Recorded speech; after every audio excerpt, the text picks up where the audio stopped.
नमस्कार।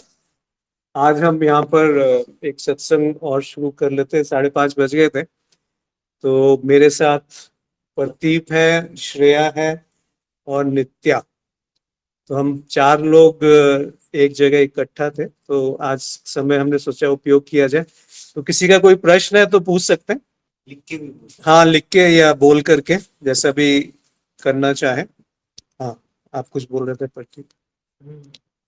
तो हम एक हाँ, तो उसमें जैसे साधक के लिए जैसे सीढ़ी बाय सीढ़ी उसको ऊपर तक, जैसे अगर वो ज्ञान मार्ग में व्यवस्थित जाएंगे तो उनके लिए एक सीढ़ी बनती चली जाएगी। फिर वो जो उसका अंतिम जो फल है अनुभव करता जानना और चेतना में रहना, वो अपने आप घटित हो जाएगा। फिर वो उसमें टिक भी पाते हैं निष्ठा से। लेकिन कोई अगर अव्यवस्थित रूप से चलेगा तो उसको कभी जो टीचिंग है वो डाइजेस्ट नहीं होगी उसको अव्यवस्थित रूप से चलने से। ठीक है। और अगर अव्यवस्था अगर मान लो बुद्धि में नहीं है, शरीर के तल पे है, तो उस अव्यवस्था को हटाना पड़ेगा ताकि वो स्थिर हो सके चीजों में।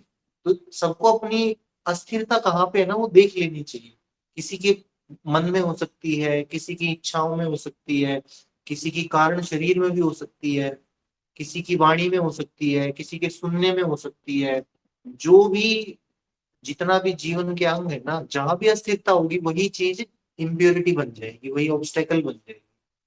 इसको अगर अब खुद से देख ले तो सबसे अच्छा है, बट खुद से नहीं देख सकते। अस्थिरता खुद को कैसे देखेगी? कोई दूसरा ही अस्थिर चीज को देख सकता है जो उससे ज्यादा स्थिर है। इसके लिए बहुत सारे उपाय बताए। जैसे कि पहले ज्ञान मार्ग को ट्राई कर लेना चाहिए कि अगर वो समझ में आ गया तो वो तो फ्रैक्शन ऑफ ए सेकेंड में सब कहानी खत्म हो जाती है। या मान के चलो आधे आधे घंटे के 3 सेशन में क्लियर हो जाना चाहिए। नहीं हुआ तो उसके कई सारे माध्यम, जैसे कि जहां से विचार उत्पन्न हो रहे हैं, अगर आप उस स्रोत तक पहुंच गए तो वो ज्ञान मार्ग की स्थिति होगी। वहां नहीं आए तो आपको क्या करना है, उसमें 3 फिर ऑप्शन अवेलेबल है। पहला है कि आप ध्यान कर सकते हैं। ध्यान करके मन को, चित्त को शांत करें, फिर उस पर चिंतन करें, फिर उसी स्थिति पे पहुंचेंगे। वो नहीं समझ में आया तो कर्म में आप लिप्त हो सकते हैं कि निष्काम कर्म करके और बिना उसके फल की अपेक्षा किए हुए कर्म करेंगे, उसमें आ सकते हैं। वो भी नहीं समझ में आया तो फिर भक्ति भाव। तो ये क्रम से जो कृष्ण ने गीता में यही चारों बताए। पहले सांख्य योग, अर्जुन को बोला कि ये है, हम्म, कहाँ है, किसको मार रहे हो, जिसको तुम मारने जा रहे हो वो तो पहले ही मरे हुए हैं। वो समझ नहीं आया तो वो उसके। समझ में नहीं आया। फिर उसको कर्म योग बताया, फिर उसको ध्यान योग बताया और फिर भक्ति योग उसका बताया। हर बार लेवल डाउन कि करते हाँ, चलेंगे। भक्ति योग में उसको ये बताया कि सब कुछ तो मैं ही हूँ और मेरे लिए तुम कुछ कर रहे हो, हम्म, वो समर्पण में आ। कर्म योग में कर्म की फल की इच्छा के बिना कर्म करना, वो कर्म योग है। और ध्यान योग मतलब किसी एक जगह पे आपको केंद्रित रखना, एकाग्र करना चित्त को। तो उससे क्या होगा कि बाकी की चीजें छटती जाएंगी और एक जगह पे आप केंद्र हो गए। तो ये जो 5 हैं, यम नियम आसन प्राणायाम प्रत्याहार, 5 जो लेवल्स हैं, वो सब कृत्य हैं। कुछ ना कुछ एक्टिविटी इन्वॉल्व है उसमें, शरीर और मन के स्तर पर। और जो धारणा ध्यान समाधि है वो आंतरिक है, वो पूरी आंतरिक। इसमें इसमें मैंने एक चीज देखा है साधक के साथ में कि साधक अपना जो हाईएस्ट जो उसका फैकल्टी है ना, उसका सबसे पहले यूज कर डालता है। ठीक है। और जहां अस्थिरता होती है ना, उसको छेड़ता ही नहीं है। और वो अस्थिरता उसको अटकाती रहती है। तो ज्ञान मार्ग पे तो ऐसा है ना कि पहले आप ज्ञान दे लीजिए, फिर वो ऊपर से नीचे आता चला जाएगा सफाई करते हुए। ठीक है। लेकिन अगर कोई सीधा ये भी देख ले कि अशुद्धि अगर कहीं भी हो, तो अगर वो देख ले तो उसको हटा हटा ले तो सबसे अच्छी बात है। हम्म। तो बाद का भी तो काम बच रहा है ना। ज्ञान होने के बाद जो शुद्धि आएगी वो काम भी बचेगा। तो इतना तो तय है कि शरीर के तल पे तो अशुद्धियां सबके होती है। नहीं, बट वही खाने तो में। ज्ञान मार्ग इसीलिए सीधे सीधा मार्ग कहते हैं कि अशुद्धियों के होते हुए भी आप शुद्ध नहीं। बिल्कुल पूरी शुद्धता। शुद्धता में ही अशुद्धियां हैं। अगर आप ये समझो कि अशुद्धियां खत्म करके मैं आत्मन हो जाऊंगा, वो गलत है। हाँ क्योंकि बिल्कुल। आप पहले ही आत्मा हैं। पहली। और कोई तरीका है कि आप सारे कर्म मिटा सकते हो। इम्पॉसिबल, हो ही नहीं सकता। क्योंकि जैसे ही आपने एक विचार आया वो भी एक कर्म क्रिएट होगा। अब विचार तो आएंगे ही, और विचार आपके हाथ में होते नहीं है, और विचारों पे जो प्रतिक्रिया होती है वो एक और कर्म क्रिएट हो गया। कर्म होता क्या है? कर्म का सिंपल मीनिंग कृत्य नहीं होता, उसका अर्थ होता है संस्कार। कि जो कृत्य किया उसका जो प्रभाव, आपके इंप्रेशन जो पड़ा, वो कर्म होता है। कर्म इज नॉट एन एक्शन।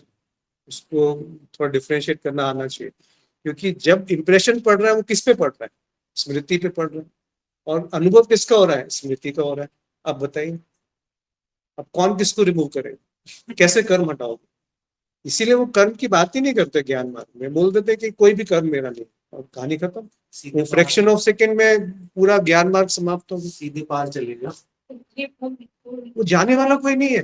हाँ, यही तो है कि आप किसी को भी अगर पकड़ना चाहो तो मतलब मौत के अलावा कुछ नहीं मिलेगा। अब जैसे इसने बोला कि सीधे पार चले जाओ, कौन मिलेगा? लेकिन लेकिन साधुओं को मौन समझ नहीं आता। हाँ, वो मौन संचार होता है। अगर हाईएस्ट टीचिंग हो गई। अगर वो साधक उस लेवल पे तैयार है तो मौन में संचार हो जाएगा।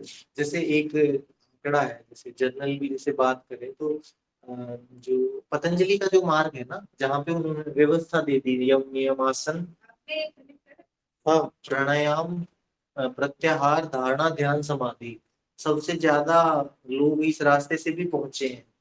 आप कभी भी देखें 10,000 लोग की हाँ, भीड़ पर इकट्ठा है। इसमें जो तुमने कहा वो 5 जो है वो प्रिपरेटरी है। पांच यम, preparatory। नियम, आसन, प्राणायाम, प्रत्याहार, ये प्रिपरेटरी है। किस चीज की प्रिपरेटरी? धारणा, ध्यान, समाधि। ध्यान, ध्यान, समाधि। इसको संयम बोलते हैं एक शब्द में। और इसमें ये भी है कि अगर कोई सीधा ध्यान से शुरू करेगा तो ये 8 स्टेप्स Obstacles उसको करने ही पड़ेंगे, वो अपने आप आएगा। यम आपके Obstacles हैं। जीवन में अपने आप आएगा।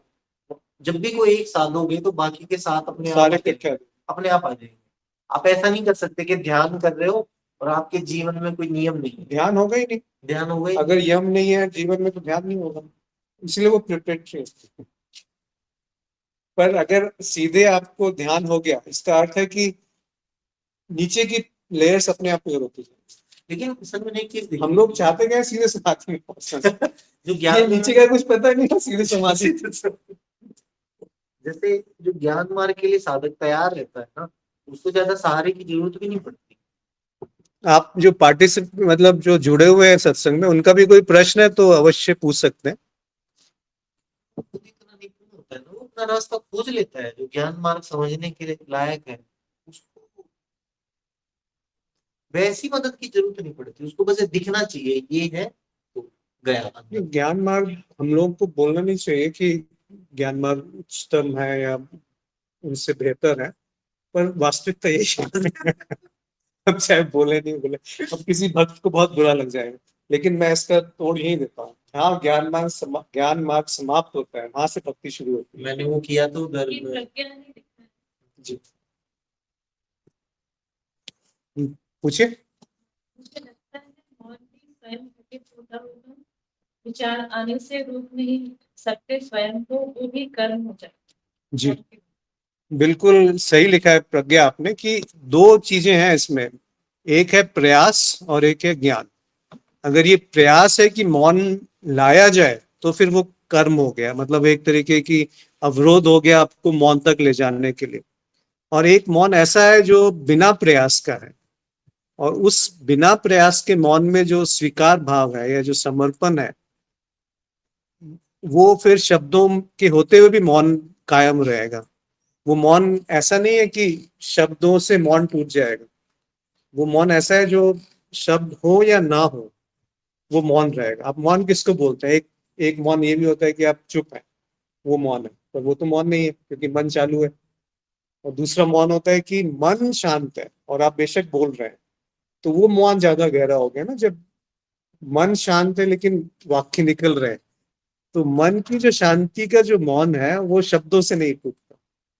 इसीलिए जो आपने कहा कि वो प्रयास अगर हम करेंगे तो वो मौन टूट जाएगा, मन का मौन टूट जाएगा, क्योंकि आप चाह रहे हैं कि मन मौन हो जाए। जबकि जो वास्तविक मौन होता है उसमें कोई चाह नहीं रहती कि मन मौन हो जाए। आसन की तरह हो जाता है ना, जिसे बोलते हैं स्थिर सुखम आसन। तुम बस छोड़ छोड़ के बैठ जाओ, आसन लग जाएगा। आसन में जाने की कोशिश करोगे तो नहीं होगा। स्थिर सुखम इति आसन, मतलब होता है कि स्थिर, स्थिर किस चीज को, बॉडी को स्थिरता की बात नहीं की गई है। आप बॉडी के लेवल पे भी आसन कर सकते हो, बट वो आसन नहीं होता। आसन का अर्थ होता है बैठना या एक स्थिरता आना। वो किसकी, मन की स्थिरता। मन की स्थिर सीधी सीधी बात है। अब मन की स्थिरता आप कैसे लाओगे, बॉडी को स्थिर करोगे मन स्थिर हो जाएगा, परंतु वो आवश्यक नहीं है। अगर मन स्थिर है बॉडी चंचल है कोई फर्क नहीं पड़ता, कोई फर्क नहीं। लेकिन अगर बॉडी स्थिर है मन चंचल है तो फिर साधना कहाँ हुई। इसलिए फिर साधक को बिल्कुल स्पष्ट उत्तर देना तो पड़ता मौन व्रत लेने का फायदा नहीं है, प्रज्ञा ने पूछा। फायदा है, अगर आपका मौन लेने से मन शांत होता है वो बात सही है, पर मौन लेने से ही, मौन व्रत लेने से ही मन शांत होगा वो गलत है। ये मन, लेने का फायदा नहीं। तो ये जैसे बोलते हैं कि पेन के डंडे में मेक इट, तो मतलब तो ये मौन की बात है। तो वो मौन जब तक की समझ नहीं आया तो मौन का वो मतलब बेकार है, बिल्कुल बेकार है। तो ये वो इसलिए बेकार है क्योंकि मौन व्रत लेकर के आपने बोला कि मुझे मौन रहना ही है, ठीक है, तो दो संभावनाएं हैं कि मौन आपने जब व्रत ले लिया और आप कंटिन्यू कर रहे हैं तो मन शांत होने लगेगा, क्योंकि अननेसेसरीली आप कुछ बोलते रहते हैं, वो बोलना आवश्यक नहीं रहेगा। और इसका उल्टा प्रभाव भी पड़ सकता है कि मौन व्रत तो ले लिया परंतु अंदर से विचार बहुत ज्यादा चालू होगा, तो आप लिख के बोल रहे हैं, वो सब मौन थोड़ी हुआ फिर। मौन का अर्थ है कि मन शांत हो जाए। मन शांत करने के लिए बाहरी कृत्य इंपॉर्टेंट नहीं है कि बोल रहे हैं कि नहीं बोल रहे हैं, वो मन को कैसे शांत करेगा। बोलते हुए भी मन शांत हो सकता है, और ऐसी शांति का क्या फायदा, आप बोल ही नहीं रहे, क्या फायदा उसका बताइए। अगर बोलना है तो ऐसा बोलो जो अंदर से उत्पन्न हो रहा है, जिस जो आपको अपने स्वरूप पे कनेक्ट कर रहा है। अगर वो बोलना हो रहा है तो उसमें मौन रख के क्या फायदा, अच्छा है बोलो। क्योंकि बोलने से मन शांत हो रहा है। अगर आपकी ऐसी क्रिया से मन शांत हो रहा है तो मौन क्यों करना। ऐसा होता है कि अगर आपको वो बात समझ में आ गई कि जो मैं हूं उसको कोई छू नहीं सकता, फिर मन से क्यों डरना, फिर बोलने से क्यों डरना, फिर शब्दों से क्यों डरना, फिर वासनाओं से क्यों डरना, फिर कर्मों से क्यों डरना, फिर मृत्यु से क्यों डरना, फिर भय से क्यों डरना, डर से क्यों डरना। तो फिर प्रयास नहीं होता है। तो हाँ, मैं ये कह रहा था कि प्रयास जो है, है। हाँ, अप्रयत्न प्रयास, और एक होता है ज्ञान के साथ प्रयास करना, और एक होता है ज्ञान के रहित प्रयास करना, और एक होता है ज्ञान में प्रयास जोड़ देना। इसको मैं एक सही से ऐसे मैं बताता हूँ कई बार ना, इसकी श्रृंखला कहाँ से शुरू होती है ना, निष्प्रयास पता है कैसे आता है। इसके कोई स्टेप्स है नहीं, लेकिन मैंने वैसे बना के देखे कभी। सबसे पहले होप आती है लाइफ में, फिर आदमी होपलेस होता है। ये स्टेजेस है उसकी। पहले होप रहेगी, फिर आदमी होपलेस होता है। होपलेस के बाद भी वो ना एफर्ट करना नहीं छोड़ता, प्रयास फिर भी जारी रहता है, एफर्ट करेगा। एफर्ट के बाद एफर्टलेसनेस आती है। जब एफर्ट 100% हो जाएगा तब एफर्टलेसनेस आती है। निष्प्रयास तब होगा जब आपका प्रयास 100% हो जाएगा। आप इतना प्रयास कर डाले कि प्रयास करने के लिए कुछ बचा ही नहीं, अब कर डाले जितना आप कर सकते थे, तब निष्प्रयास ऐसा अपने आप घटित हो जाएगा। निष्प्रयास या अप्रयत्न प्रयास वो होता है जिसमें ज्ञान नहीं है कि मुझे प्रयास करना, हाँ, उसे पता ही नहीं। और ज्ञान ऐसा होता है जिसमें प्रयास नहीं होता। और जब ये दोनों एक साथ आ जाते हैं वो ध्यान होता है। ध्यान, ध्यान का अर्थ है कि आप ऐसा ज्ञान जिसमें प्रयास नहीं है और ऐसा प्रयास जिसमें ज्ञान नहीं है, ये दोनों जब, नहीं है या है? ज्ञान नहीं है, ज्ञान नहीं है। ज्ञान मतलब कि मुझे ये भी प्रयास नहीं है कि ज्ञान है कि मुझे प्रयास करना है।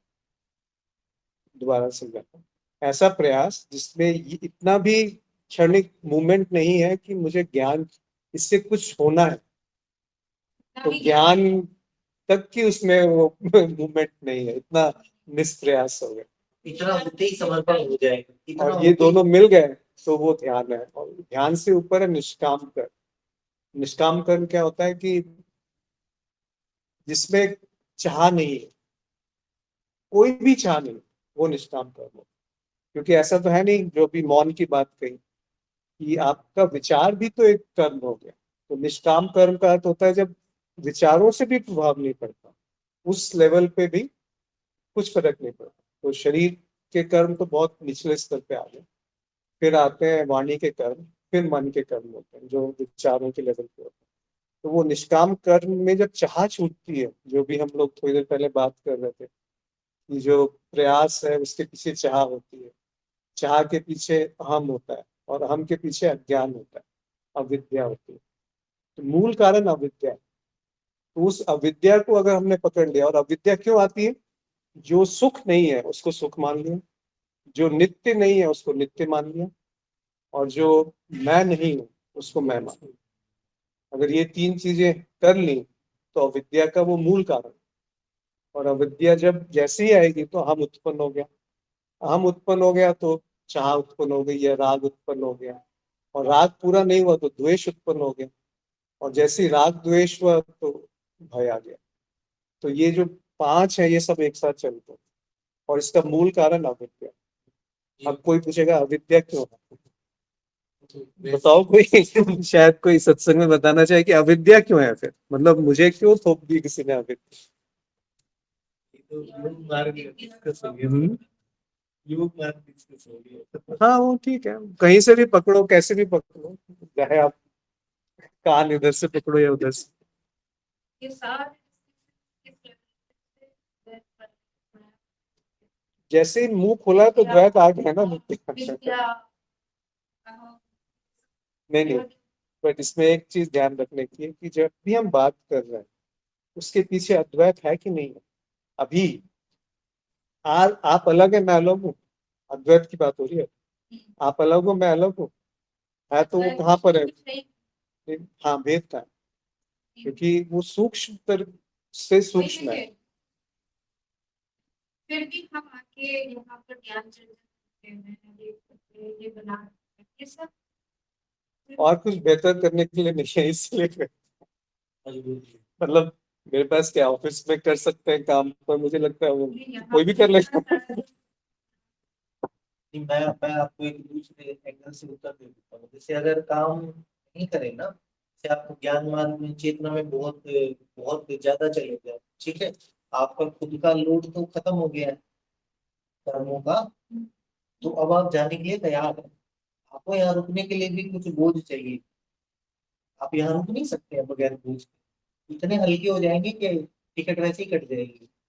तो फिर किसके रुकने, जीव के अगर, और द्वैत के संबंध में आप पूछो तो आप अगर इतने हल्के हो जाए तो आपको यहाँ रुकना मुश्किल हो जाएगा। मैं वही कह रही हूँ, हम सारा कुछ वैध में करते हैं, तो इसकी समझ मतलब एक बार वो कर दिया, लेकिन इसका चलिए इसमें एक प्रश्न आया प्रज्ञा का कि अविद्या क्या।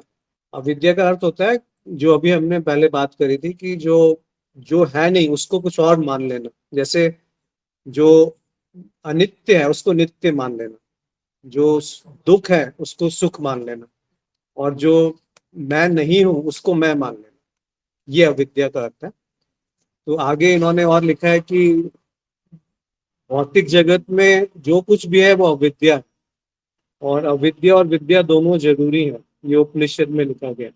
विद्या में भी अविद्या शामिल है और अविद्या में भी विद्या शामिल है। कैसे कि अविद्या है तो मतलब मुझे पता है कि ये अविद्या है, तभी तो। अज्ञान है मतलब गलत ज्ञान भी तो एक तरीके की विद्या ही हो गई, और विद्या में अविद्या भी है, क्योंकि जो वास्तविक है उसको तो जाने नहीं जा सकता, तो वो अविद्या ही है। तो दोनों तरीके से आप देखें तो ज्ञान या अज्ञान दोनों ही तज्जनीय है, मतलब छोड़ने लायक है, तिरस्कार करने लायक है। फिर क्यों हम विद्या को इतना महत्व देते हैं? विद्या को महत्व देते हैं क्योंकि विद्या आपको अपने स्वरूप के नजदीक ले जाती है। अंत में तो विद्या को भी त्यागना है, क्योंकि जो स्वरूप के नजदीक जा रहा है वो भी द्वैत की ही बात हो रही है। और जैसे ही आपने बोला कि मैं साक्षी को जान गया, तो दो हो गए ना। या आप बहुत सारे लोगों का ये प्रश्न आता है कि दृष्टा को मैं देख क्यों नहीं सकता, अगर मैं दृष्टा को देख लिया तो द्वैत होना चाहिए, मैं अलग हो गया, दृष्टा अलग हो गया, तो दृष्टा को देखेंगे कैसे अगर मैं ही दृष्टा हूँ? तो इसीलिए वो असंभव है, इसीलिए वो सुंदर है। इसलिए सिर्फ हुआ जा सकता है। आप हैं हुआ जाने में भी लगता है कि भाई मैं नहीं हूं, लेकिन वो होना है मेरे को, लेकिन वो होना नहीं है, आप हैं। अब क्या है अब नहीं बोल सकते कुछ, पहले से ही है, पहले छुप गया था कि मैं कुछ और, वही अविद्या, कि मैंने अपने आप को कुछ और मान लिया था। तो जैसे ही वो प्रकाश पड़ा तो समझ में आ गया कि जो मैंने माना था वो गलत था। जैसे जैसे आध्यात्मिक प्रगति भी तो विद्या ही है, कि आध्यात्मिक प्रगति नाम की कोई चीज होती है। अविद्या, पूरी बिल्कुल पूरी अविद्या, अविद्या है, कोई कोई प्रोग्रेस नहीं, प्रगति नहीं होती। जीरो। आध्यात्मिक प्रगति तो नहीं है, क्योंकि मैं जो हूँ वो हूँ, वो हूँ, तो अभी हूँ, अभी भी हूँ। मतलब सब अपूर्णता पूर्णता हाँ, सबके ये बात साथ है। सबको समझ में नहीं आती, जैसे आपको समझ में आ गया। ये बात जब समझ में नहीं आती तब हम निचले स्तरों पे जाते हैं कि आप कर्म करो, ध्यान करो या भक्ति करो। प्रगति का झूठ बोला जाता है। ये बात समझ में आ गई तो फिर मौन हो जाता है कि सब कहाँ है, सब। बिल्कुल सही कहा आपने, सब कौन है फिर? वो नहीं है, कोई सब नहीं है। जैसे एक और चीज मैंने देखी, जो सही उत्तर है ना वो तो बिल्कुल छोटा सा ही रहेगा, बहुत छोटा सा, फिर नहीं समझ आया तब अज्ञान का उत्तर बहुत लंबा जाता है। सारे उत्तर प्रश्न सब अज्ञान का खेल है। हल्दर ने लिखा है कि अविद्या और विद्या दोनों बस एक में उत्पन्न हुए प्रतीत होते हैं, भ्रम का खेल यही है जो है ही नहीं। हाँ देखिए, अंतिम सत्य वही है, अभी हम लोग यही बात कर रहे थे कि अद्वैत है, लेकिन वो समझ नहीं पाते काफी, जो नए साधक हैं खासकर वो लोग। तब पूरी की पूरी ये जो मॉडल है, जो एक तरीके से प्रतिरूप है, वो बताना पड़ता है कि ये ऐसा है, तो बुद्धि थोड़ी देर के लिए शांत हो जाती है। और जैसे ही बुद्धि शांत होती है, बुद्धि शांत होने का अर्थ है बुद्धि काम करना बंद कर देगी उस समय, और जब वो काम करना बंद कर देगी तो जो बुद्धि का स्रोत है, जो उद्गम है, वहां पहुंच जाती है, पहुंचा जा सकता है। बुद्धि के साथ बुद्धि के उद्गम में नहीं जा सकते, तो बुद्धि को समर्पित करके उसके स्रोत पे जा सकते हैं। और बुद्धि को स्रोत पे जाने के लिए बुद्धि का ही सहारा लिया जाता है कि जो अविद्या है वो हट जाए। नहीं तो बुद्धि जो है वो गलत तरीके से तो भी प्रयोग में आती है। जैसे किसी की बुद्धि बहुत तेज है और उसको बैंक लूटना है, तो बहुत तेज बुद्धि है उसकी, वो लूट लेगा, प्रयास करके वो कर लेगा उसको, पर वो बुद्धि का दुरुपयोग होगा। वो बुद्धि जो आपको अपने स्वरूप में ले जाए, वो सदुपयोग है। और उस बुद्धि के सदुपयोग से वो बुद्धि ही शांत हो जाती है। और जब वो बुद्धि खुद शांत हो जाती है, तो जो उत्पन्न है, जो है, वो प्रकट है, जो आपने कहा कि वो है, हुआ होना नहीं है, वो है। क्योंकि बुद्धि भी तो एक अनुभव है ना, वो अनुभव में आ रही है। आशु ने एक प्रश्न पूछा है, क्या मन अमर है? मन, मन अमर है? मन थोड़ी मरता है। मन क्या है?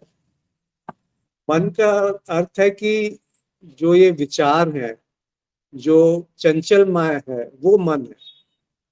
तो जो वृत्ति है वो मन है। तो मन तो अमर ही है, वृत्ति कैसे मरेगी? वो एक रूपांतरित हो जाती है, अभी किसी रूप में दिख रही है, फिर किसी और रूप में दिखेगी। तो अमरता का अगर आप प्रयोग करना चाहते हैं तो वो अमर है, क्योंकि वो परिवर्तित हो रही है, इसलिए वो नित्य नहीं है। पर नित्यता है कि वो कभी समाप्त नहीं होगी। जैसे एनर्जी की बात करते हैं, जो साइंस में बोलते हैं energy can not be created not destroyed. जब एनर्जी नहीं बन सकती ना खत्म हो सकती, तो मन कैसे बन सकता है और खत्म हो सकता है? तो मन अमर है, पर मिथ्या भी है साथ में। राजीव ने कहा है कि मन तो मनमानी कर सकता है, करने दीजिए। हाँ, मनमानी जो कर रहा है, जब तक उसके पीछे कर्ता भाव नहीं है, तब तब तो करने दीजिए। लेकिन जैसे ही कर्ता भाव आ गया कि मुझे मन को रोकना है, या मनमानी होने देनी है, या मनमानी को रोकना है, तो फिर परेशानी हो जाएगी। एक इनमें थोड़ी दिशा दे हो, बिल्कुल पूछ लेते हैं कि कारण शरीर के बारे में, और जो ये ज्ञान मार्ग जो चल रहा है इसमें इसमें आप लोग क्या देखते हैं अपने अंदर के, क्या कारण शरीर की जो वृत्तियां हैं वो सबसे गहरा अटकाव होती है किसी भी आध्यात्मिक मार्ग पे भी। तो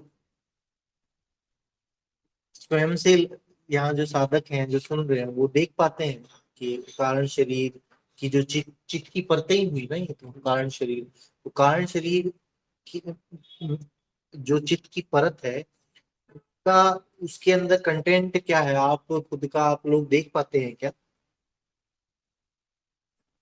प्रश्न ये है कि कारण शरीर है ये कैसे कहा जाए। हम्म। तो कोई बताना चाहेगा यहाँ पे जो जुड़े हैं कि कारण शरीर है ये कैसे मान लूं मैं, क्यों कहूं कि कारण शरीर है ये अस्तित्व एक जैसा है कि आज अगर मुझे कुछ पसंद हम्म। कि ये मैंगो शेक है या अभी नारी का पानी लेके आया, तो वो क्यों, ये तो बहुत ही सोचो नेचुरल है, लेकिन अगर सिंपल अगर कोई दो इंसान है इसमें से कोई ज्यादा पसंद है कोई कम पसंद है, तो वो क्यों है हमको नहीं पता, कोई रिस्पॉन्ड होता है, तो वो हमें दिखता है, वो पसंद या नापसंद पे बिना किसी कारण के। जैसे आप किसी अपरिचित व्यक्ति के घर में पहली बार जा रहे हैं, कई बार ऐसा लगता है कि यहाँ बैठ के बातें करते हैं उससे, कई बार ऐसा लगेगा कि इस भाग जाए इस घर से, घर में मुझे पसंद नहीं आ रहा, ऐसा कुछ कहना का चाह रहे हैं। तो वो तो फिर वो उसका कारण मतलब वी आर रिस्पॉन्डिंग कि वो आया और हमको वो मतलब हम उसको देख रहे हैं, तो वो जो आता है तो वो तो नहीं, बट इट इज इससे इससे भी लगता है वो भी कारण शुरू होता है।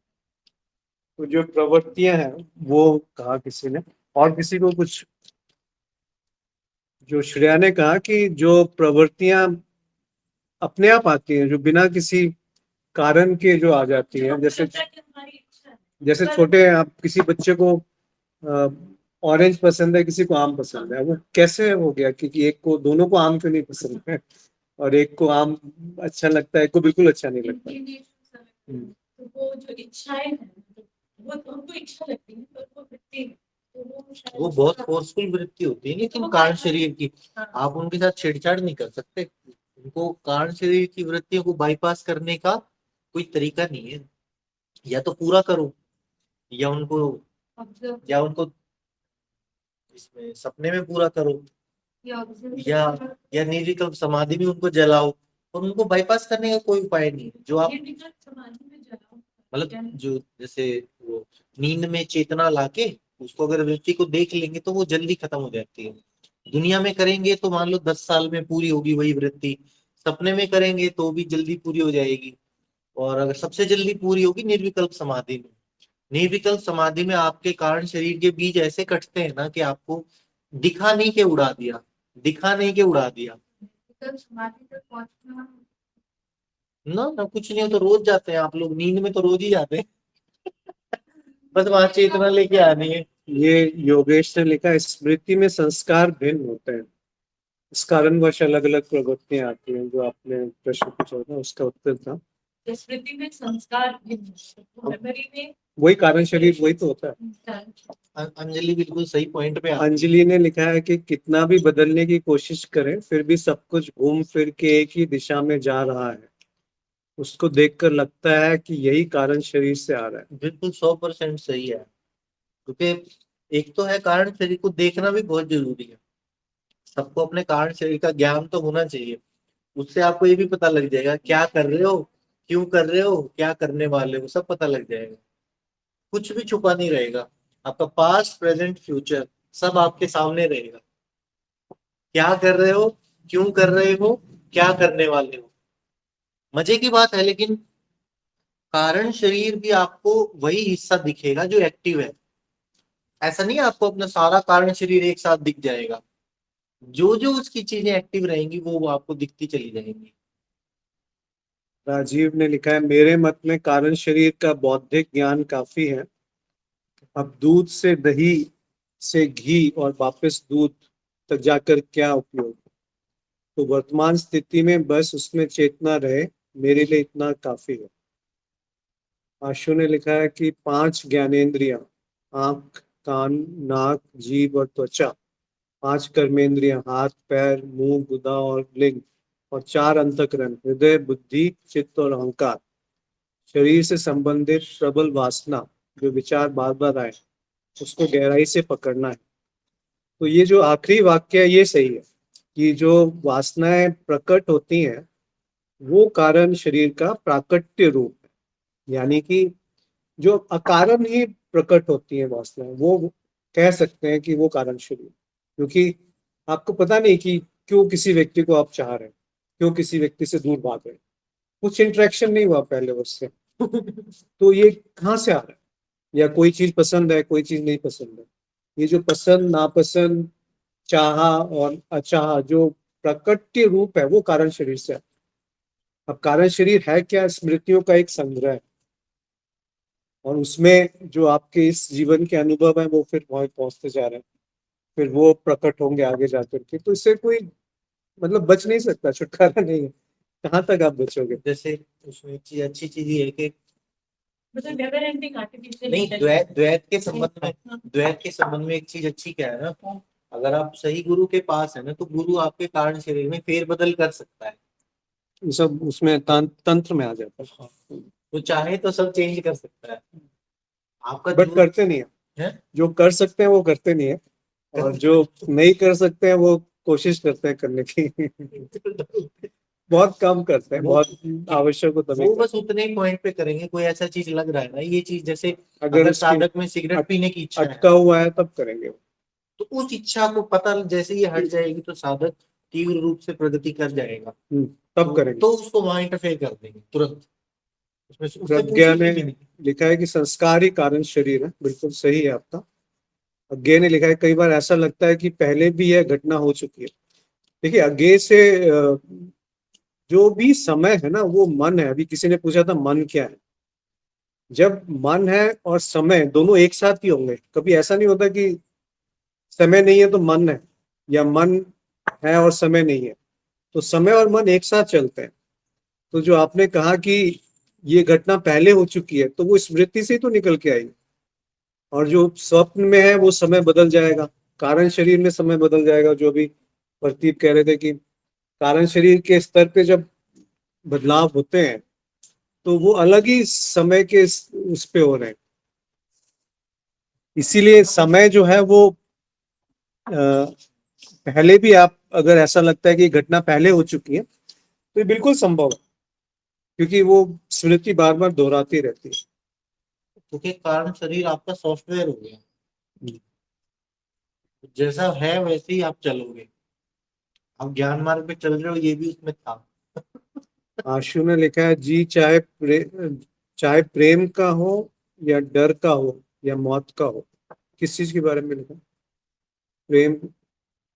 जी चाहे प्रेम का हो, डर का हो, मौत का हो, कारण शरीर के बारे में लिखा हो। प्रज्ञा ने लिखा है संस्कार कारण शरीर, इन्हें काटने या समझने में समय लगता है, ज्ञान होने पर ही समझा जा जाया या अनासक्त हुआ जा सकता है। ये काटने में समय तो ऐसा है कि जिसकी तीव्रता जितनी ज्यादा होगी उतना जल्दी कट जाता है। कौन काट रहा है? हाँ, कब तक काटोगे? किसको काटोगे? उन्हीं के स्तर पे उत्तर दे नहीं नहीं, उनके स्तर पे भी नहीं है। उनके स्तर पे अगर काटने का प्रयास है तो हरगिज असफलता मिलेगी। मतलब स्वाभाविक है और निर्धारित है कि असफलता मिलेगी, क्योंकि जो काट रहा है वही तो निर्माण कर रहा है। वही निर्माण भी करेगा। अगर काटने का प्रयास है तो वो, अगर हो सकता है एक कटा 10 नए निर्माण होंगे। तो इसलिए काटने का प्रयास निरर्थक सा ही है कि आपको कुछ पता नहीं कि किसको काट रहे हैं। अब कारण शरीर को कैसे काटोगे? आप कैसे काट सकते हो कि मेरे को एक बुरी आदत है, मैं एक अच्छी आदत पाल लूं तो बुरी आदत कट गई? वो तो नहीं कटना हुआ। या ऐसा हो सकता है कि वो जो बुरी आदत है उसमें जो प्रवृत्ति में मैं संलग्न नहीं हूं तब वो छूट गया, वो भी नहीं छूटा, क्योंकि वो अंदर चलता रहेगा। इसका जैसे काटने का अर्थ ये होता है कि वो कारण शरीर का वो हिस्सा एक्सपोज हो गया आपके सामने। काटने का अर्थ केवल एक ही होता है कि ज्ञान पूर्वक उसको देख लेना कि एक्सपोज ये मेरा नहीं है। आप एक्सपोज बोल दो, चेतना में उसको देख लेना कि ये मैं नहीं हूँ। और ये साधक भी देख ले साथ के साथ। ये साधक ही तो देख सकता है, और कौन देखेगा?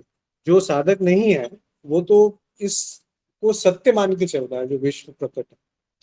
तो वो उसी में प्रयत्न करता है कि अगर मेरा रिलेशन किसी के साथ ठीक नहीं है तो उसको इम्प्रूव करने की कोशिश करेगा। कैसे इम्प्रूव करेगा? कि वो बदल जाए, या उसको मेरे बारे में विचार बदल जाए, या मैं अच्छा व्यवहार करूं ताकि वो मेरे बारे में अच्छा सोचने लगे, यही करेगा ना। तो ये तो तीनों ही मूर्खता है, क्योंकि कुछ भी जो मतलब विपरीत चल रहा है, क्योंकि तीनों में प्रयास और वो करता कहीं नहीं गया। जब तक करता है तो कर्म से छुट्टी नहीं है, और जैसे ही करता गया तो कर्म ही नहीं है, तो छुट्टी की बात ही खत्म हो गई। कर्म हो रहे हैं, कर्म पड़े रहे जहां पड़े, हमें क्या अपने करना, आप ही चलते रहते जिसके भी हो हमें क्या करना उससे, मेरे नहीं। मुक्त हो गए ना इसी से। तो प्रयास नहीं करना है प्रज्ञा से, मेरे का यही कहना है, चाहे वो आसक्ति हो। देखिए, जब आप क्रोध को देखते हैं तो आप स्वयं क्रोध होते हैं। यानी कि किसी ने प्रश्न पूछा था कि क्रोध को मैं रोकने का प्रयास करता हूँ और बार बार जब असफल होता हूँ तो ग्लानि आती है, तो क्या करूँ। तो आपको ये जानना है कि क्रोध जब उत्पन्न हो रहा है तो आप क्रोध से भिन्न नहीं है। जब ये देख लिया तो उससे लड़ाई बंद हो जाएगी कि क्यों आ रहा है। आप ही क्रोध है। आप ही क्रोध, और आप ही उसका निवारण है। कोई और निवारण है क्या आपके क्रोध का? और आप ही ने उत्पन्न किया है, किसी और ने उत्पन्न किया है क्या? क्योंकि हो सकता है आपसे बात करके मुझे क्रोध आए और इनको ना आए। एक ही चीज आपने उनको कही, मुझे भी कही, और मुझे क्रोध नहीं आया, इनको क्रोध आ गया। तो ऐसा कैसे संभव है? इसलिए संभव है कि क्रोध आपने उत्पन्न किया। क्यों उत्पन्न किया? सब घूम फिर के एक ही जगह पहुंचेंगे, अविद्या। क्योंकि आपने अपने आप को अलग समझ लिया। अविद्या से ही अहम उत्पन्न हुआ, अहम से ही राग उत्पन्न हुआ, राग के नहीं पूरा होने पे क्रोध उत्पन्न हो गया। तो बहुत साइंटिफिक है, घूम फिर के अविद्या पे ही लटकेगी तलवार। क्योंकि जितनी भी सारी अशुद्धियां हैं वो अविद्या के कारण है।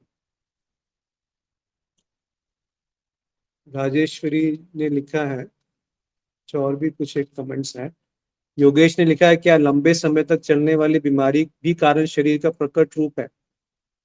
हाँ, ये भी सही है आपका कमेंट कि अगर ऐसी बीमारी जो आप क्रॉनिक डिजीज जिनको बोलते हैं, वो कारण शरीर से ही उत्पन्न होती है। फिर एक प्रश्न आएगा, मे बी आप लोग भी इसमें सोचिए कि क्यों कारण शरीर ऐसी चीज लेके आएगा जो बीमार है। मतलब कारण शरीर तो है इच्छा पूर्ति के लिए ना, तो फिर ऐसे शरीर में वो क्यों प्रकट हो रहा है जो बीमारी को प्रकट क्यों कर रहा है, अगर इतना पावरफुल है? जो सब कुछ है उसमें है ही। हाँ तो ये तो वृत्ति है, जी। बीमारी भी है, क्योंकि अगर एनर्जी के रूप में देखो तो इट इज एनर्जी, अब पॉजिटिव नेगेटिव उससे क्या फर्क पड़ता है? अगर वैसे देखो बहुत सही उत्तर दिया, ये मैं एक्सपेक्ट नहीं कर रहा था कि कोई दे पाएगा। जैसे स्वप्न है, स्वप्न में चाहे वो अच्छा स्वप्न हो या डरावना स्वप्न हो, उससे क्या अंतर है? तो जब ये देख लिया तो कारण शरीर भी मुक्त नहीं है, ये समझ में आता है। जो इमाम ने पूछा कि बीमार शरीर में वो उत्पन्न करेगा, वो तो इच्छा पूर्ति के लिए आना चाहेगा, तो बीमारी क्यों उत्पन्न करेगा? क्योंकि वो भी मुक्त नहीं है। वो भी नियमबद्ध है। मैं इसको एक और हाँ, दृष्टि से भी देखता बताओ। हूँ, जैसे कि कारण शरीर भी तो नाद का ही रूप है ना। इसीलिए वो नियम बाउंड है, इसीलिए वो रूल नियम बाउंड है। बाउंड है, अगर वो ज्यादा ऊपर गया तो फिर नीचे भी आना पड़ेगा। वो आता ही है। आपका ऐसा होगा कि अगर बड़े लेवल पे देखोगे तो एक अनुभव पता लगे पूरे नीर का है, अगला जन्म का अनुभव आपका रोड पे भीख मांग रहे। राजेश्वरी ने लिखा है कि कारण शरीर की मेमोरी कैपेसिटी कितनी होती होगी। ये जीबी में आप निकालोगे ना, तो एक मैंने कहीं पढ़ा था कि ह्यूमन माइंड की जो मेमोरी है, ह्यूमन माइंड की मेमोरी, अभी कल परसों एक वीडियो देख रहा था, वो पता नहीं कितनी टीबीज की है। ह्यूमन माइंड की जो मेमोरी इसमें जैसे कैपेसिटी। बिलियंस ऑफ न्यूरॉन्स हैं, तो वैसा एक बोल। कारण शरीर की अगर आप मेमोरी नापना चाहते हैं तो वो इम्पॉसिबल है इस बुद्धि से। क्योंकि उसमें पता नहीं कितनी हजारों लाखों जन्मों की मेमोरी स्टोर्ड है। कोई बाउंड्रीज नहीं है कि ये कारण शरीर यहाँ शुरू हो रहा है, यहाँ समाप्त हो रहा है। उस लेवल पे सब कल्पना है अभी हमारे लिए। आपने देखा है कि वो कारण शरीर की कौन सी बाउंड्री है, कौन सा कारण शरीर आपके शरीर से जुड़ा है, कौन सा मेरे शरीर से जुड़ा है, या उस लेवल पे कौन सी डिविजन्स है? कोई बता सकता है? नहीं बता सकता। इसीलिए वो व्यर्थ की बातें हैं कि वहां पे मेमोरी की कैपेसिटी कितनी है, क्योंकि कारण शरीर में कोई विभाजन नहीं है। हम केवल समझाने के लिए उसमें विभाजन मान लेते हैं। नहीं तो इसका एक अनुभव से इसमें एक और चीज जोड़ूं इसमें। बिल्कुल जब भी आपको चाहे खुद का या किसी और का कोई भी कारण, शरीर या विचार या भाव कुछ भी दिखेगा ना, तो आपको ऐसा दिखेगा जैसे ये मेरा ही है। आपको कभी ये नहीं पता चलेगा मैं किसी और का विचार पढ़ रहा हूँ तो वो उसका है, ऐसा कभी नहीं पता चलेगा। आपको दिखेगा कि मेरे अंदर ये विचार प्रकट हुआ है। ये जैसे तुम मैंने एक बार बोले थे गाड़ी के रेस्पेक्ट में, उस दिन पहले ऐसा मतलब इसने बोला कि गाड़ी गाड़ी इसको खरीदना था, मतलब इसने खरीदा, मतलब किसी और का विचार किसी और किसी और का। तो कुछ दिन पहले ऐसा ना मैंने भी देखा कि एक विचार था, तो जैसे मतलब मैं वो क्रिया करी थी उठी, तो माँ भी वही सेम चीज बोली कि अभी मुझे ये बनाना है। तो जैसे लगा कि दो मतलब विचार दोनों को सेम ही विचार है, विचार कहाँ तो उत्पन्न हुआ नहीं पता, पर हाँ, तो कोई चलिए आगे भेद बढ़ते हैं। नहीं है कोई। 3-4 कमेंट्स और आ गए।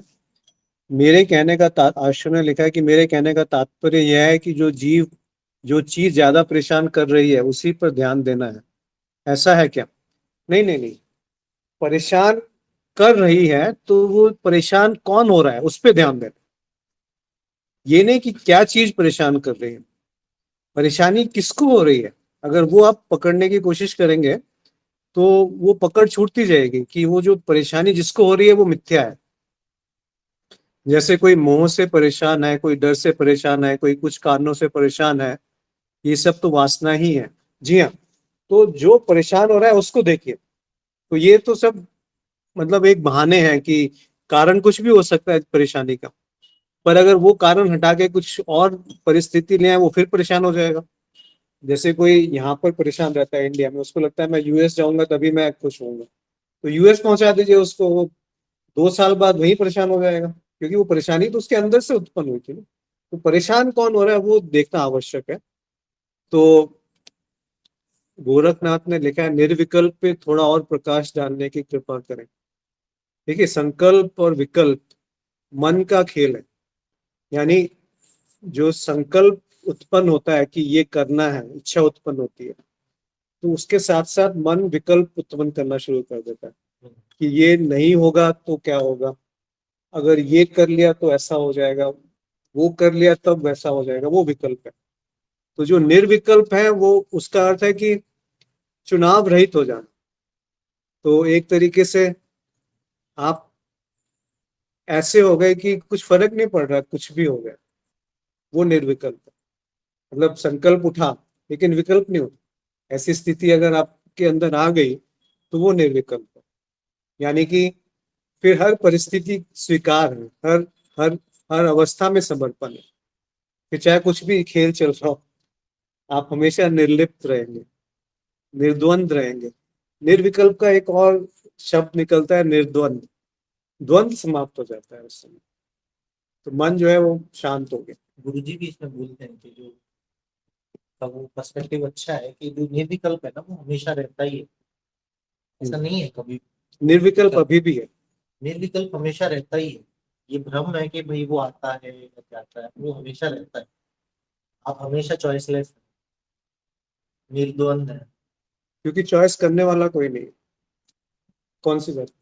उसको नहीं, यही समझाने के लिए कि आप निर्विकल्प हो। यही समझाने के लिए कि आप ऑलरेडी है निर्विकल्प पर पता कहाँ है? खत्म करें आप प्यार। फिर हल्दर ने लिखा है जिससे कारण शरीर का अनुभव चाहिए वो 1.5 से 2 मिनट के लिए बाहर को मत करे, 2-4 बार अनुभव हो सकता है। हाँ, ये एक यौगिक प्रक्रिया इसका है। इसका मैं बेसिस बता देता हूँ। ये होता क्या है, जितना ज्यादा आप आंतरिक रूप से शुद्ध होते चले जाएंगे ना, शुद्धता बस एक द्वैत का वो है, पैमाना है, पर जितना आप अंदर से शुद्ध होते चले जाएंगे उतना उतना आपको अपना अंदर के कारण शरीर दूसरों के सबके दिखने लग जाएंगे। और अगर आप बहुत ही ज्यादा शुद्ध होते चले जाएंगे फिर तो सब कुछ ऐसे पूरा ओपन हो जाएगा। जब भी एक बात आती है कि विचार के रूप में जब हम कारण शरीर के बारे में जानने का प्रयास करते हैं, और जब जगत में सब कुछ अनुभव ही है, जो भी आपको दिख रहा है, तो आपको हर चीज का अनुभव हो सकता है। ये बात लोग इस पे ध्यान नहीं देते कभी। जब है ही सब कुछ अनुभव, तो कारण शरीर का भी अनुभव आप ले सकते हैं। बस आप उसको उस स्तर पर जाइए तो उतनी शुद्धता के लिए। कारण शरीर का अनुभव वासना के रूप में तो होता ही, जो इच्छाएं प्रकट हो रही हैं वो कारण शरीर से ही आ रही है। जैसे एक देखना है, एक आपका स्पर्श करना भी एक अलग अनुभव है, विचार एक अलग अनुभव है, वैसे ही कारण शरीर का अनुभव है। अब आपके जीवन की सारी गतिविधियां प्राथमिक रूप से कारण शरीर से उठ के तब आप बाहर कुछ भी करने जाते हैं, वो आपका स्टार्टर है। संजीव ने पूछा है कैंसर और कारण शरीर का संबंध क्या है। कैंसर जो है वो भौतिक शरीर में वो प्रकट होता है, और जो उसका कारण है कि वो क्यों प्रकट हुआ वो कारण शरीर है। तो दोनों का संबंध क्या है? कारण शरीर के जो परिभाषा है उसी में संबंध है कि कारण और प्रभाव का संबंध है, कि कारण शरीर कारण है और कैंसर प्रभाव है। आशु ने पूछा है कि शरीर की कैपेसिटी होगी, चेतना तो अनंत है। हाँ, शरीर की वो कारण जो राजेश्वरी ने पूछा था ना कि कितनी मेमोरी की कैपेसिटी है, तो वो अनंत है। ये सही है कि वो अनंत है, बुद्धि के परे है।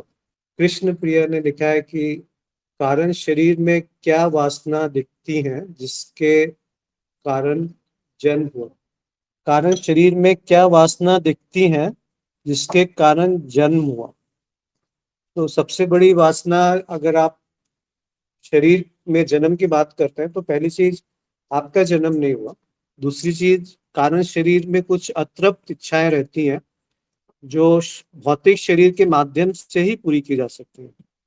इसीलिए उन वासनाओं के कारण वो कारण शरीर किसी एक भौतिक शरीर से संबंध जोड़ लेता है। तो ऐसी कुछ इच्छाएं अगर हैं अतृप्त, वो ज्यादातर दो तीन ही इच्छाएं होती हैं। एक खाने की, एक काम वासना की, और क्या हो सकती है, दो चार ही होती हैं, या कुछ देखने की या सुनने की। ये चार इच्छाएं हैं जो चार पांच इंद्रियों से आती हैं, जो कि देखिए आज अभी भी आप देखो तो आपके अंदर बहुत सारी इच्छाएं।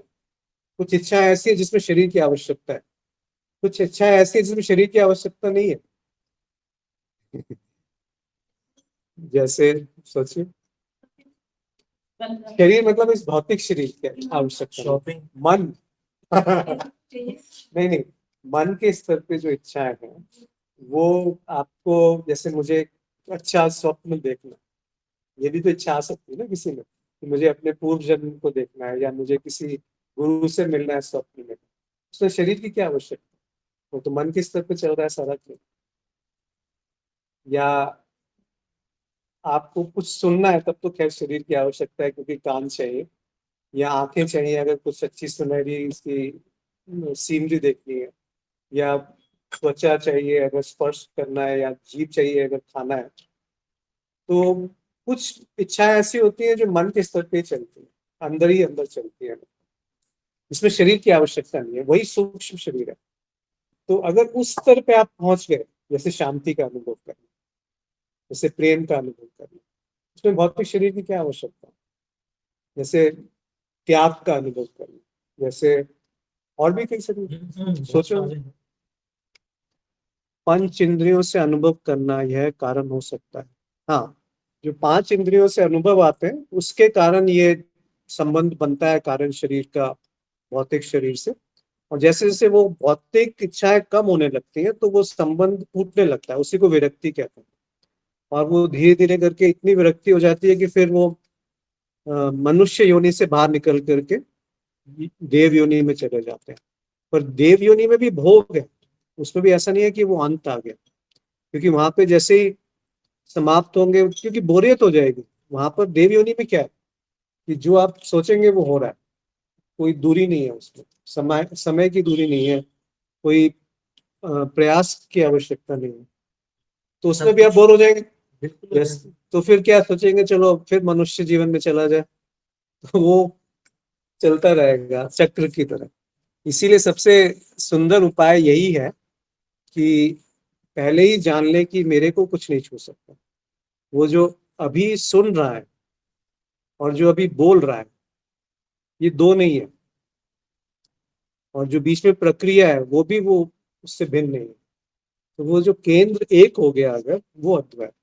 जैसे एक वो है ना, जैसे निर्विकल्प से में जैसे चीजें होते ही पूरी हो जाती है, ठीक है, तो देव योनि में जब उनका मन भर जाता है फिर वो चीजों को भागने का मजा लेते हैं, फिर वो समय क्रिएट करते हैं और शरीर के स्तर पे आके मतलब जो पुराणों में या इनमें जो कहानियां लिखी रहती है, वो समय क्रिएट का मतलब है कि तुमको कहते ही मिल जा रहा है तो समय उसके बीच में दूरी बनाओ, अब वो भागने का मजा है, वही लीला है।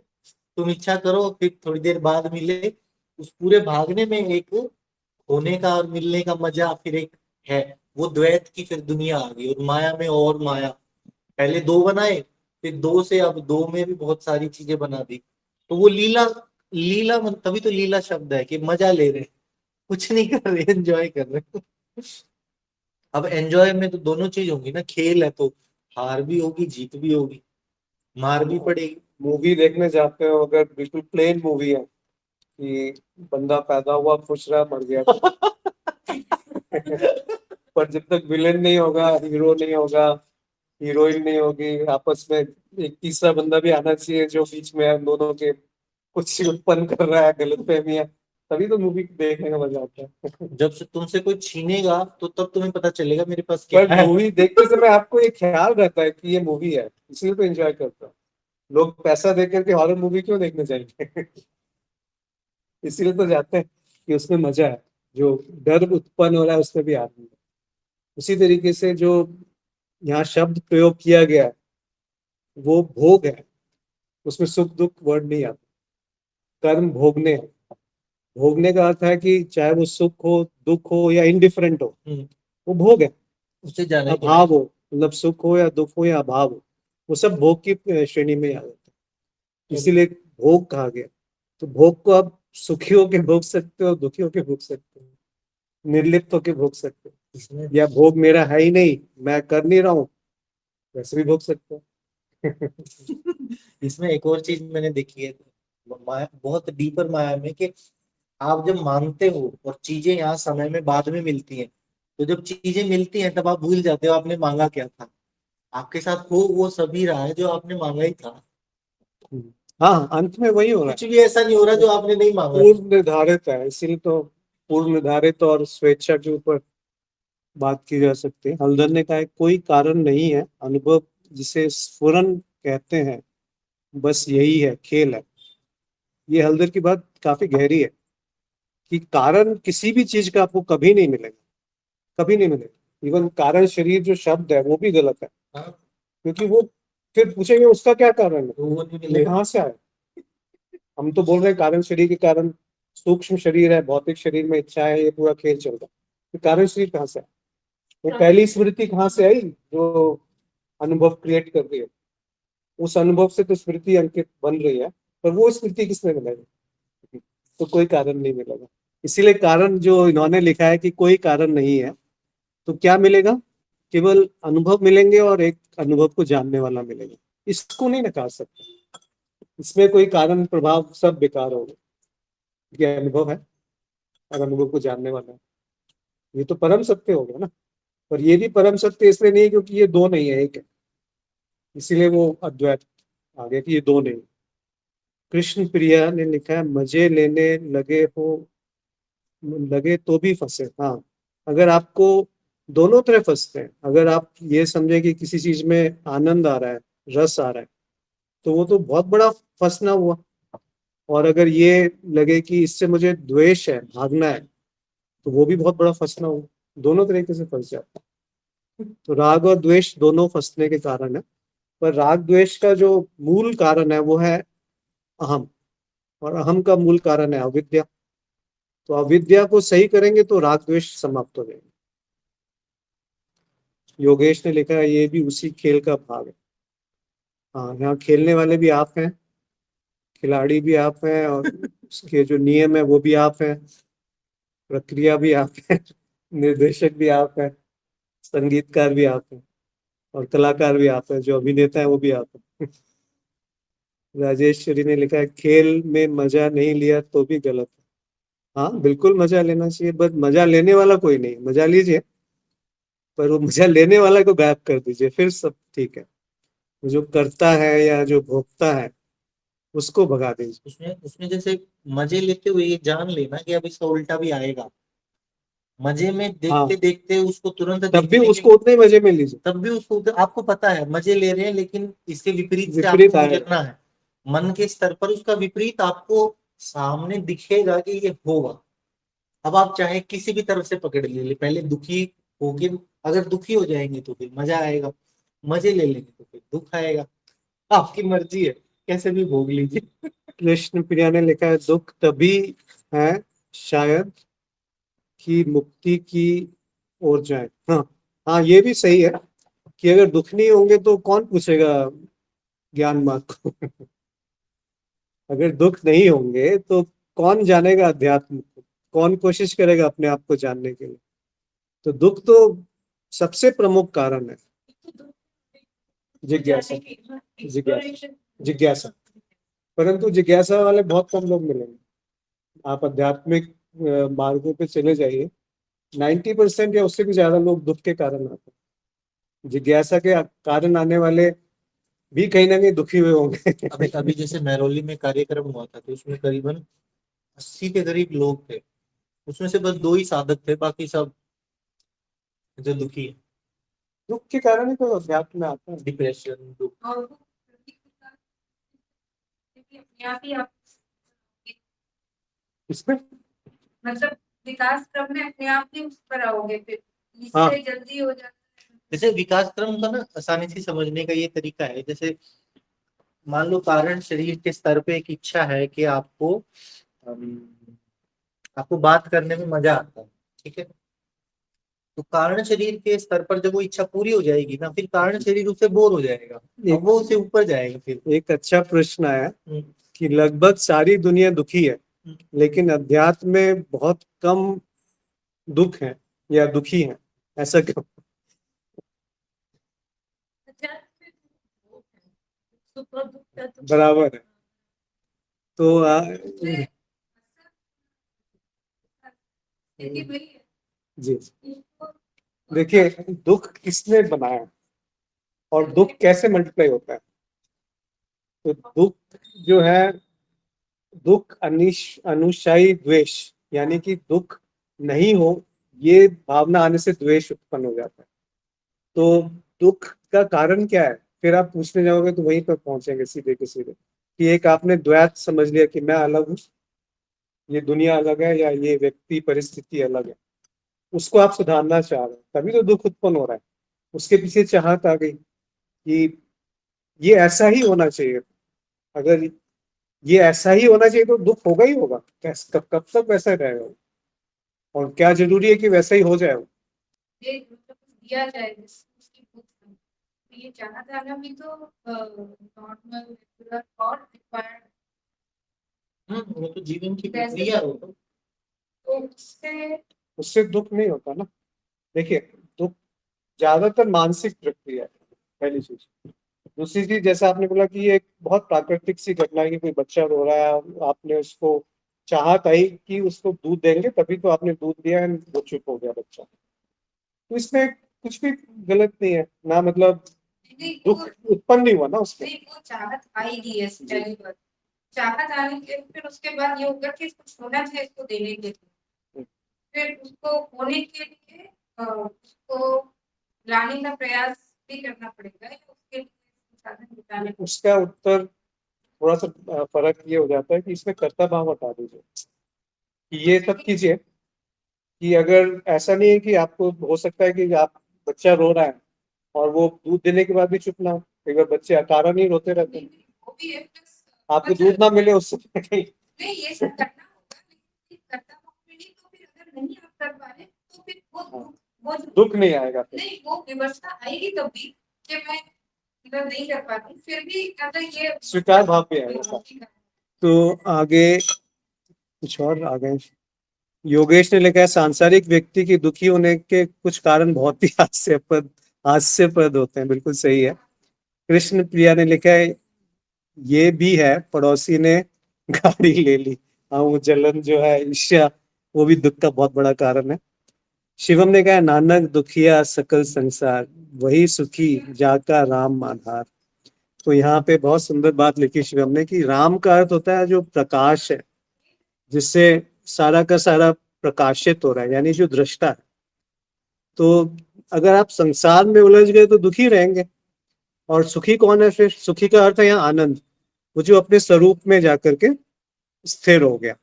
सुखी जाका राम आधारा, यानी कि जो अपने स्वरूप में स्थिर हो गया वो आनंद में चला गया। अंजलि ने लिखा है कि अध्यात्म में दुखी व्यक्ति बचता ही कहाँ है। बहुत सुंदर। सुख और दुख सबका सिर्फ दृष्टा ही रहता है, इसलिए यहाँ कोई दुखी नहीं है। बहुत अच्छी बात लिखी अंजलि ने, एकदम जड़ से ही सवाल को मिटा दिया कि अगर अध्यात्म में है तो दुखी कहाँ है। दुखी सबसे पहले गायब होता है, क्योंकि दुखी का अर्थ है कि वो एक व्यक्तित्व बना रहा कि मैं अलग हूँ। तो दुख भी नहीं रहता, दुखी भी नहीं रहता, और दुख हो उसके बाद भी दुखी नहीं रहता। आशु ने लिखा है बुद्ध बनने की प्रक्रिया में दुख ही था। बिल्कुल, ये भी सही है, क्योंकि आप जो हैं वही बनने की प्रक्रिया करेंगे तो दुखी हो जाएंगे, जो आप पहले से ही हैं। तो बुद्ध बनने की चेष्टा नहीं करनी है, पर बुद्ध है ये देखना मात्र। इसीलिए सारे के सारे प्रयास जो हैं वो असफल होते हैं अध्यात्म में।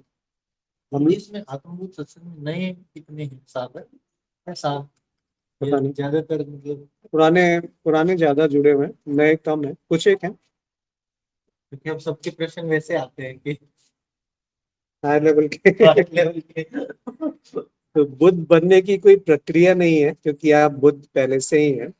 अगर किसी प्रक्रिया में उलझ गए तो दुख ही आएगा, जो आपने लिखा है कि बुद्ध बनने की प्रक्रिया में दुख ही था। और जब ये जान लिया कि मैं पहले से ही बुद्ध हूँ, तो दुख सुख सारा प्रयास सब छूट गए।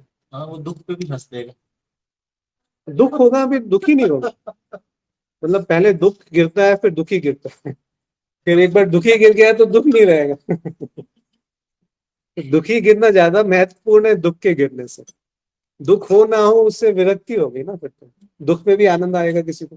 होते हैं कई लोग दुख, जैसे वो थी कुंती, उसको दुख में ही मजा आता था कि कम से कम कृष्ण की याद तो आ रही है, दुख है तो सुख में तो मैं भूल जाती है उसको। क्योंकि दुख में ना अहंकार बड़ा परिष्कृत होता है, तो उसमें ये लगता है कि मैं हूँ, मैं भी कई लोग तो ऐसी प्रार्थना करते हैं कि दुख दो ताकि मैं तुम्हें तो याद कर हाँ, पाऊं। जैसे सुख में तो भूल जाएगा आदमी, सुख में तो गुम हो जाएगा। वो कबीरा कबीर था ना, सुख में सुमिरन सुख करें सब, सॉरी, दुख में सुमिरन सब करें, सुख में करे ना कोई। तो सुख में करना मुश्किल होता है, लेकिन दुख अहंकार को बड़ा पोषित करता है कि मैं हूँ। एक तो चेतना बोलती है मैं हूँ, लेकिन अहंकार कब बोलता है मैं हूँ, वो और प्रगाढ़ कब होता है? जब वो दुखी होता है। तो व्यक्ति ज्यादा दुखी होने का प्रमाण है कि अहंकार पूरा मतलब सुदृढ़ है अंदर। फिर जो देवी है उसको गलाने की प्रक्रिया शुरू करती है, अहंकार पे चोट करेगा जीवन इधर से उधर। फिर तब उसको पता चलता है अंत में कि कर्ता मैं नहीं हूँ, वही अविद्या का जो मूल है, वहां पर फिर चोटें पड़ना शुरू हो जाती है जीवन में। तो पहले व्यक्ति मजबूत होता है, फिर उसको गद्दी से नीचे उतार देता है। और ये माया में अपने आप ही चल रहा है, पहले अहंकार को बिठाता है फिर उतारता है। तो प्रक्रिया पूरी होगी ना द्वैत में, और ये चक्रीय चल रहा, चक्रीय चल रहा है। मतलब अगर आप विकास करेंगे तो विकास करते करते आप समझ लीजिए एकदम ऊंचाई पे पहुंच गए, फिर वहां से पतन। तो अब क्या विकास करना, इसीलिए बात हो रही थी कि प्रगति और विकास कर्म बेकार हो गया ना फिर।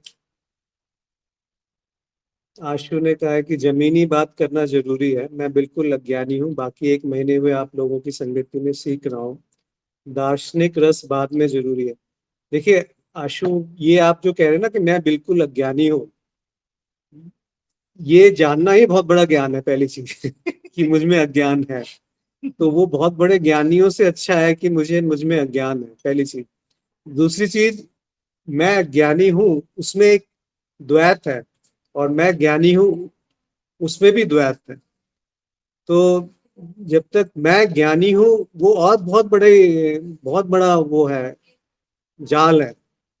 उससे अच्छा जाल है कि मैं अज्ञानी हूँ, क्योंकि अज्ञानी से आप अज्ञेयता तक बहुत आसानी से पहुंच सकते हैं। ज्ञानी से अज्ञेयता तक आना मुश्किल होता है। मुझे ये ज्ञान है, मुझे ये और जानना है, मुझे ये और जानना है, तो वो तो बहुत बड़ा लंबी दूरी होगी। दूरी होगी। बहुत लंबी दूरी तो होती है। ज्ञान का अर्थ केवल इतना है कि ये जान लेना कि वो ज्ञान और अज्ञान दोनों के परे है। तो मैं अज्ञानी हूँ ये भी अहंकार है, और मैं ज्ञानी हूँ ये उससे भी बड़ा अहंकार है। तो अज्ञान आपको अंधेरे की तरफ ले जाता है, और ज्ञान आपको उससे भी ज्यादा अंधेरे की तरफ ले जाता है। ये उसमें लिखा है ईशावास्य उपनिषद में, कि जो लोग समझते हैं मैं अज्ञानी हूँ वो अंधकार में जा रहे हैं, और जो समझते हैं मैं ज्ञानी हूँ वो उससे भी बड़े अंधकार में जा रहे हैं।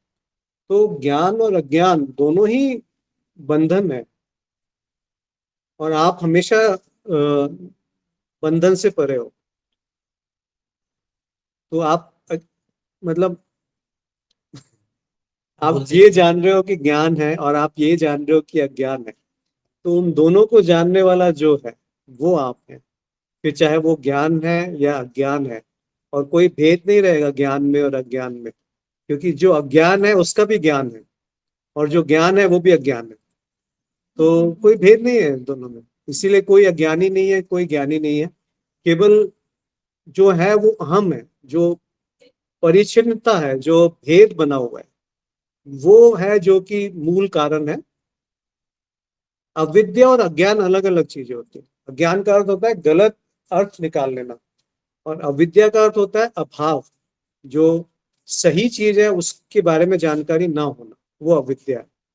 और अज्ञान है जो जैसा नहीं है उसको कुछ और मान लेना, वो अज्ञान है। तो अज्ञान से ज्यादा मूल अविद्या है। अज्ञान तो ये है कि मैंने मान लिया मैं शरीर हूँ, ये अज्ञान है। या मैंने मान लिया मैं मन हूँ, ये अज्ञान है। पर अविद्या है कि मुझे पता नहीं कि मैं शरीर हूँ या मन। तो वो अविद्या से आप अज्ञेयता की तरफ आ जाएंगे, और अज्ञेयता से सब कुछ एक तरीके से समर्पित हो जाएगा। फिर कुछ कहने के लिए नहीं रहेगा, कुछ सुनने के लिए नहीं रहेगा, या जो कहा जा रहा है सुना जा रहा है वो भी एक हो जाएगा। हाँ, बल्कि जिनको मौन की सबसे अच्छी अभिव्यक्ति है नाचना, पैर ही उठ जाएंगे आपके। मौन, क्योंकि मौन मुझे का लगता है मतलब यहाँ ये। पे और किसी का कोई प्रश्न है तो, नहीं तो आज यहाँ पे हम समाप्त करते हैं, 1 घंटे से ऊपर हो गया। सबका बहुत बहुत आभार आज के सत्संग में जुड़ने के लिए। इस शनिवार को सत्संग नहीं करेंगे, कहीं मुझे ट्रैवल करना है बाहर। नमस्कार।